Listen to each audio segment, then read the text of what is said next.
Some mistakes you make in a heartbeat. Others take centuries to reveal themselves. Mine was both.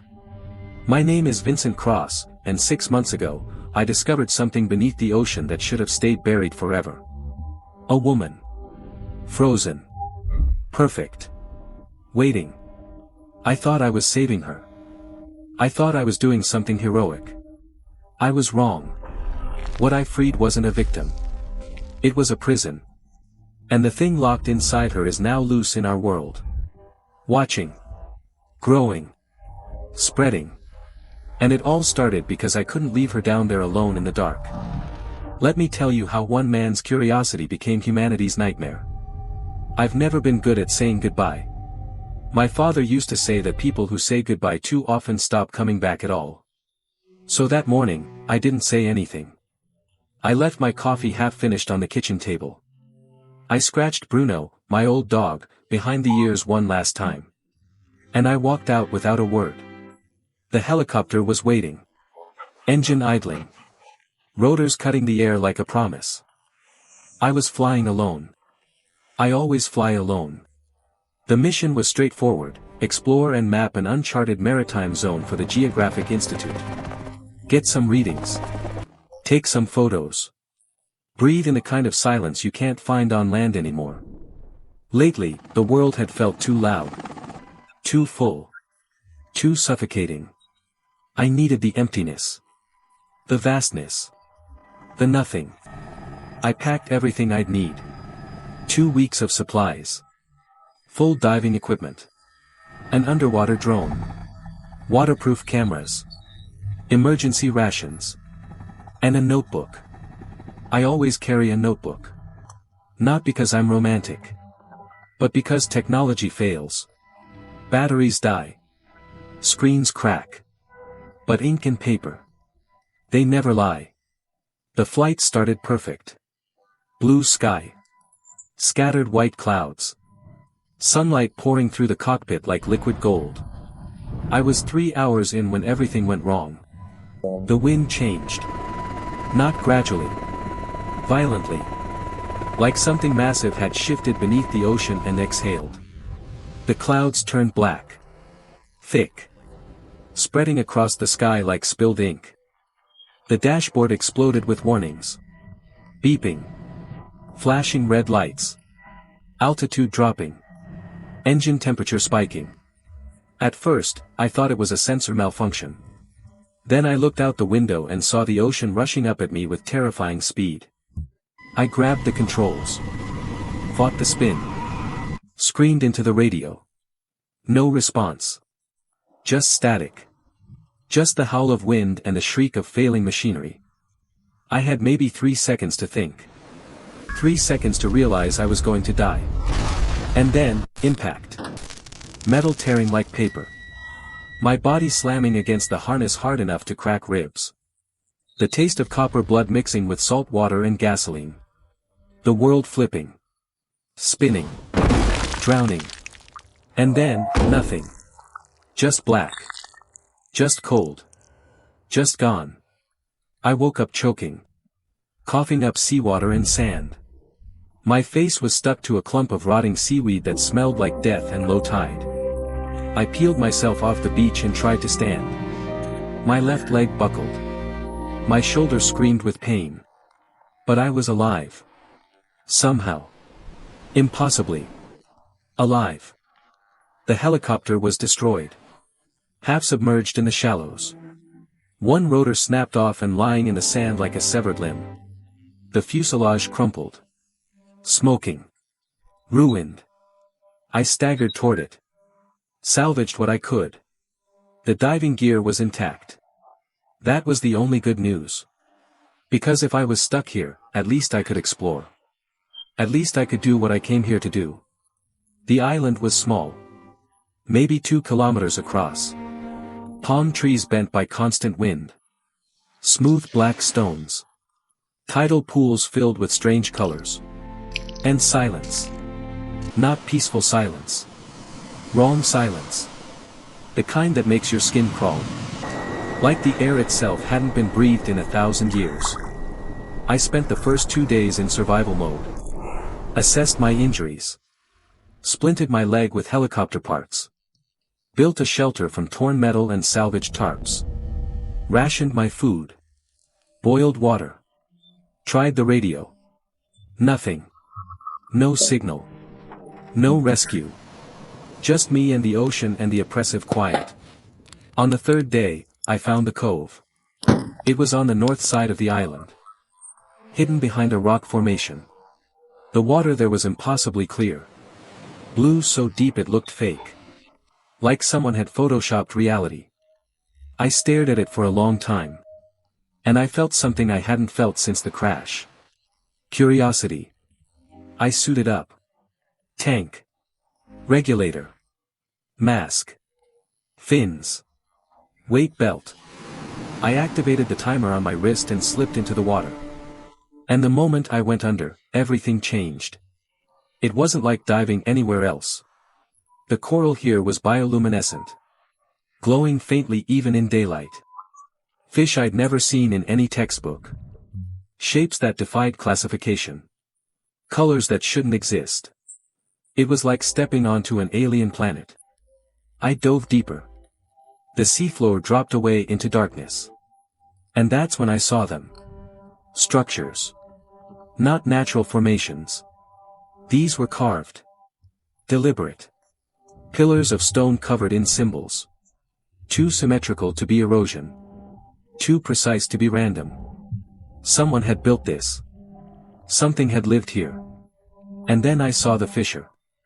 It was a crack in the seafloor. Narrow. Black. Dropping straight down like an open wound in the earth. I sent the drone down. It descended 20 meters. 30. 40. And then the signal cut out. But before it died, it sent back one image. One impossible image. A figure. Not coral. Not rock. Not fish. A woman. Frozen inside a wall of underwater ice. Suspended. Preserved. Perfectly still. Her skin was pale blue. Translucent. Her hair floated around her face like she was still breathing. She wore something that looked like a dress made of seaweed and organic filaments. And her face, God, her face, it was beautiful. Serene. Like she was sleeping. Like she was waiting. I surfaced gasping. My heart hammered against my broken ribs. I collapsed on the beach and stared at the sky. My mind raced. Was I hallucinating? Was the crash worse than I thought? Was I dying and this was my brain misfiring? But the image was there. Burned into my memory. Real. Undeniable. She was down there. And I had to go back. That night, I couldn't sleep. I replayed the drone footage over and over on the salvaged screen. The image was blurry. Distorted. But every time I watched it, I saw more details. Her closed eyes. Her slightly parted lips. Her hands folded across her chest. She looked like she was about to wake up. Like she was waiting for someone to find her. I spent the next 2 days obsessed. Not with scientific curiosity. That was gone. This was primal. Instinctual. Like my body knew something my brain hadn't figured out yet. I couldn't leave her down there.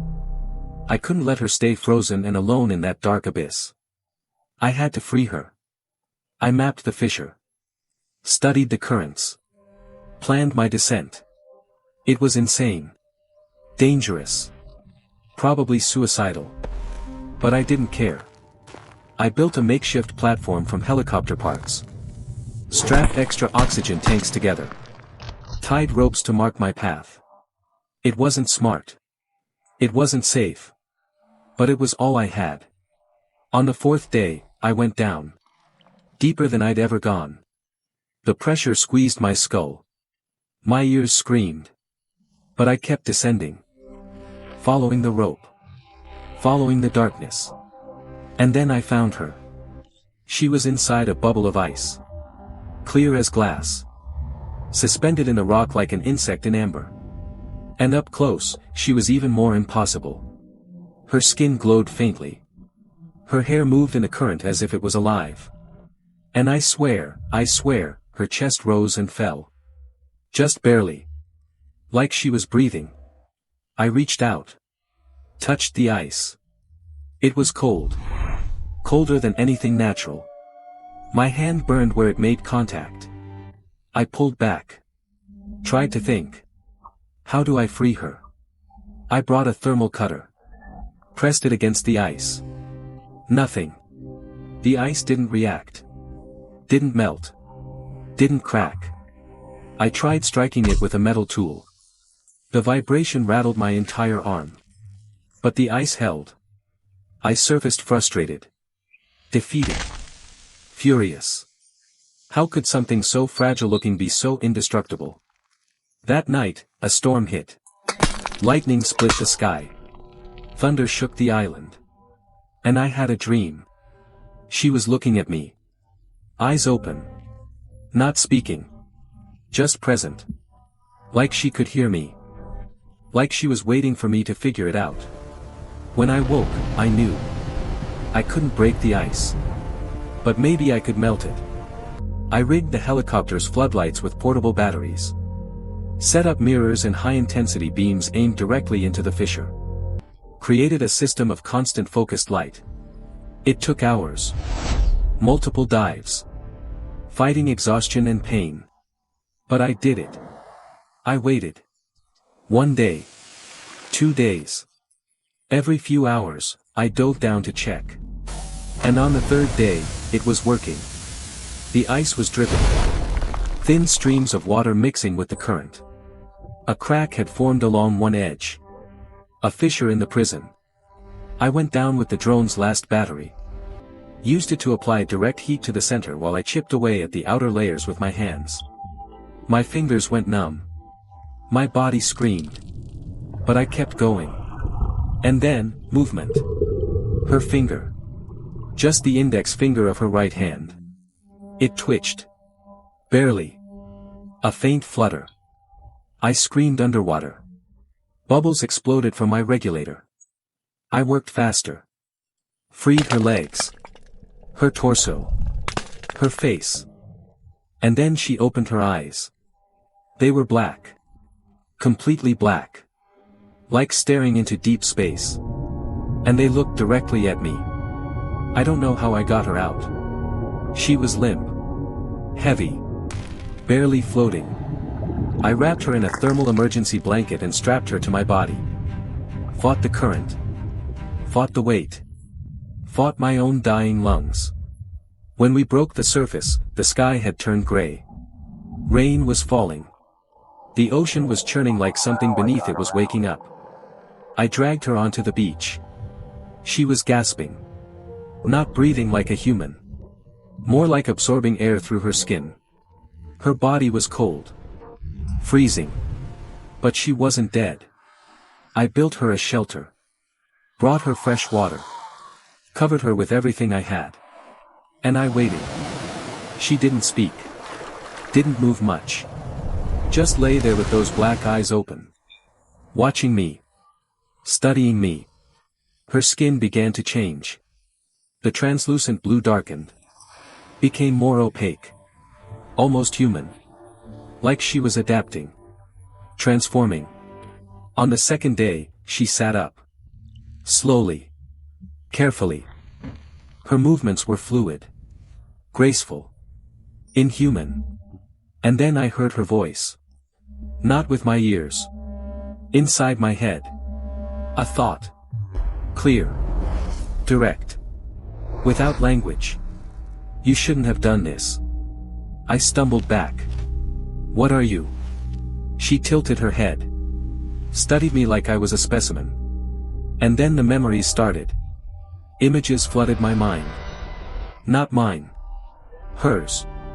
An endless ocean. Not Earth's. Deeper. More luminous. Stone pillars covered in glowing symbols. Creatures massive and ancient floating in silence. And her. Younger. Wilder. Dancing through the water with others like her. Protecting something. Guarding something. And then, darkness. A black mist spreading. Consuming. The pillars falling. Her people screaming. And a choice. A sacrifice. She let herself be sealed. Frozen. Imprisoned. Not by enemies. But by necessity. To contain something. To hold back something that would destroy everything. I gasped. Fell to my knees. What did I do? What did I release? She stood. Walked to me. Her feet barely touched the sand. She placed a hand on my chest. And I felt it. Not her. Something else. Something inside her. Something vast and hungry and ancient. It pulsed. It breathed. It waited. You freed the prison, she said in my mind. Now the prisoner wakes. The island began to change. The trees bent toward her. The birds fled. The sea rose higher each day. And beneath my feet, I felt it. A pulse. Slow. Deep. Rhythmic. Like a buried heart beginning to beat again. She showed me the ruins. Half-buried structures west of the beach. A broken dome. Inside, flooded chambers with murals. Symbols I'd seen in the visions. And a central figure. A woman with arms outstretched over a circle of water. Others kneeling around her. Her face was the same as the woman I'd freed. She was a guardian. The last one. She'd been sealed to contain something. To protect the world from something. And I, in my ignorance, my arrogance, my selfish need to not be alone, I had broken the seal. How do I fix this? I grabbed her shoulders. Tell me how to put it back. She looked at me with those endless black eyes. And for the first time, I saw sadness. Human sadness. You can't, she said. What's done is done. But you can take my place. I didn't understand. Not until she touched my forehead. And I saw. The transfer. The burden. The sacrifice. She had contained it for centuries. Millennia. Her body was the prison. Her essence was the lock. But now, after so long frozen, after being freed, she was changing. Becoming more human. And with every day of transformation, she had less strength to hold it back. But I was young. Strong. Compatible. I could take it. I could become the new prison. The new guardian. I could seal myself and save the world from what I'd unleashed. No. I backed away. No, I won't. I can't. She moved closer. There was no malice. Only inevitability. You freed it. Now you must contain it. That is the price of your curiosity. That night, the island trembled. The ocean glowed from beneath. Green. Red. Purple. Bioluminescent waves like blood in the water. She came to me. Calm. Resigned. Beautiful in a terrible way. There has to be another way, I begged. She placed her hand on my chest. Heat flooded through me. And then, darkness. I felt myself falling. Not physically. Internally. Something was being poured into me. Something massive. Something that didn't fit. My body screamed. My mind shattered. And then, silence. When I woke, I was alone. The beach was calm.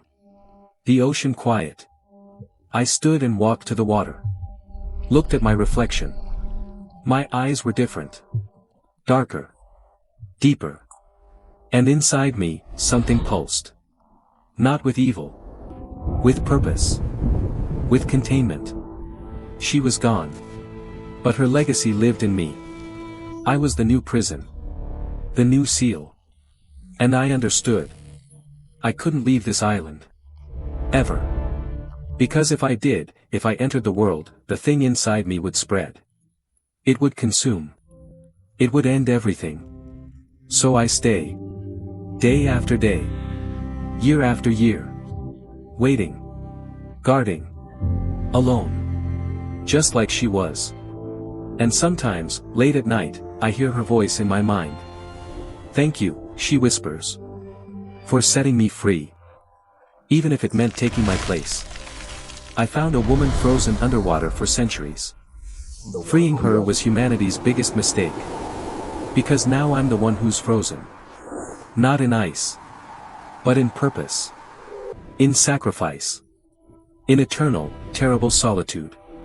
And if anyone ever finds this island, if anyone ever discovers me, I beg you, leave.